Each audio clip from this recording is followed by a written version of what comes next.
Hello friends, welcome to my channel.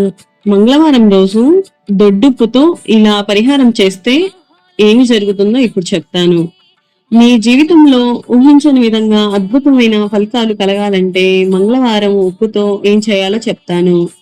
పరిహార శాస్త్రంలో దొడ్డుప్పుతో విశేషమైన ప్రాధాన్యత ఉంది. మంగళవారం దొడ్డుప్పుతో పరిహారం చేస్తే ఊహించని విధంగా అద్భుతాలు జరుగుతాయి.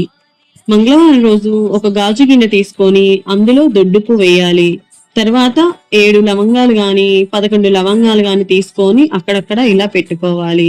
ఇలా గాజు గిన్నెలో ఉప్పు లవంగాలు పెట్టుకున్నాక మనం ఈ గిన్నెను తీసేసుకొని చేత్తో పట్టుకొని ఇల్లంతా తిరగాలి. తర్వాత ఎవ్వరికీ కనిపించని చోట ఆ గాజు గిన్నెను పెట్టాలి.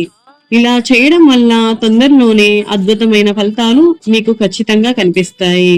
భరించలేని కష్టాల్లో ఉన్నప్పుడు కూడా ఈ పరిహారం చేస్తే మనకి మంచి జరుగుతుంది. ఆర్థిక పరంగా గాని సమస్యలు, గొడవలు ఏమైనా ఉన్నా కూడా పోతాయి. ఇలా మంగళవారం ఈ దొడ్డుపుతో ఇలా లవంగాలతో పరిహారం చేసుకోండి. ఫ్రైడే కూడా చేసుకోవచ్చు, కానీ మంగళవారం చేస్తే ఇంకా మంచిది. ఐ హోప్ నా వీడియో కనుక మీకు నచ్చినట్లయితే please like, share and subscribe. Thank you.